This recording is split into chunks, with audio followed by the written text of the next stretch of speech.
Para makalipat tayo ng Philippine network pero mare-retain pa rin yung mobile number natin is kailangan natin humingi ng USC code dun sa current network mo.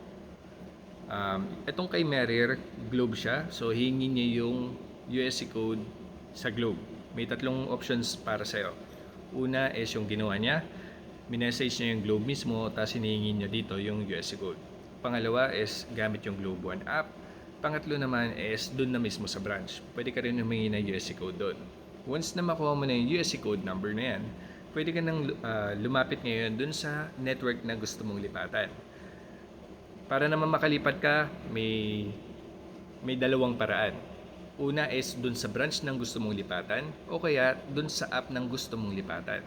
Kunya ang gusto mong lipatan is Smart.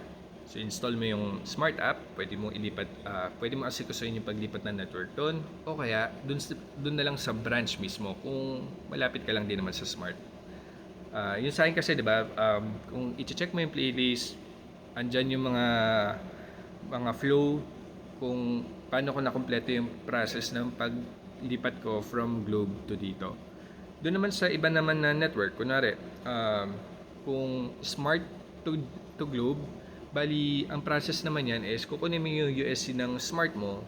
Pag nakuha mo na yung USC ng Smart, pwede ka na lumapit ngayon sa Globe. Pwede mong gamitin yung Globe One app o kaya pumunta ka na lang sa Globe branch para maasikaso yung paglipat ng network sa papunta naman sa Globe. Okay, so focus na tayo ngayon sa naging comment ni Merir. Daming alam ng Globe at hindi na lang isend yung USC, kakainis. Tapos in-upload niya ngayon yung usapan na to. Ito yung kailangan kasi natin maintindihan. Very critical yung USC code na yan. Kaya kailangan bago ibigay ni network, kahit sino pang network yan, mapag-Globe, dito, Smart, kailangan nilang i-verify kung ikaw talaga yung may-ari ng SIM card. Kaya may mga itatanong sila sa'yo and kailangan mo masagot lahat yun ng tama. Since ikaw naman yung may-ari ng SIM card, and for sure, mas alam mo kung ano yung mga magiging sagot dun sa mga itatanong nila.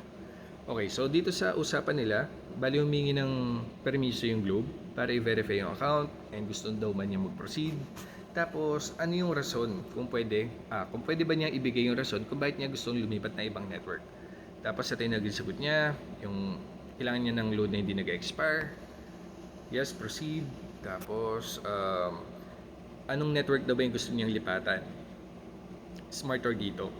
Pagdating nga pala sa pagsagot ng mga tanong, as much as possible, maging precise ka. Huwag ka magbibigay ng dalawang sagot. Katulad na itong ginawa mo dito. Para sa akin, dapat ang ibigay mo na lang kagad is Smart. Isang sagot lang. Tapos, ito medyo natagalan yung reply ng Globe. Tapos, ito na yung verification. Actually, kung nasagot mo ng tama to, ibibigay na niya kagad sa yung USC. Pero kung hindi mo na ibigay, hindi niya ibibigay talaga sa USC for security purposes. Ano nga ba yung mga tinanong sa kanya ng Globe para ibigay yung USC code? So, ito yung mga tanong. Actually, pagdating sa mga networks, kahit sino pang network yan, pag hiningan mo yung USC code, dadaan ka sa gantong process. Kailangan masagot mo ng lahat. Kung hindi mo masagot yung sa mga tanong sa Messenger, mas maganda puntahan mo na lang yung branch kasi at least doon, valid ID na lang. Katulad ng Digital National ID sa loob ng eGovPH app and dapat mag-match yun sa registered personal info dun sa SIM card naman na yun. Okay, so dito, kailan daw na-activate yung SIM card? Kung kailan mo sinuksok for the first time yung SIM card yung current SIM card mo. Ito naman, pagdating sa number 1, hindi naman kailangan precise yung sagot. Siguro sabihin mo lang around 2020 or around 2015, at least dapat malapit dun sa kung kailan mo talaga na-activate yung SIM card mo na yan. Tapos ito naman, mas kailangan na nito yung precise na mga sagot. Kung kailan ka huling nag-avail ng Globe promo.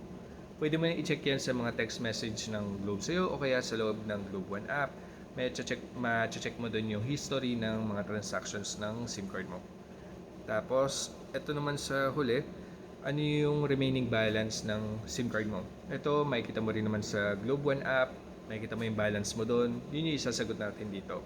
So, pagdating sa number 2 and 3, dapat precise ka mula sa buwan, petsa, at saka taon. Ngayon, kung hindi mo masagot yung tatlo na to, kung sobrang layo ng number 1, dun sa actual na activation date ng SIM card mo, hindi nila ibibigay sa iyo yung USC code kasi hindi mo napatunayan na ikaw talaga yung may-ari ng SIM card. Again, for security purposes, para may iwasan na mabiktima tayo ng mga SIM swapping. Pag nahingi mo ng USC code, pwede ka na lumipat ngayon sa ibang network. Tapos, retain mo pa rin yung mobile number mo.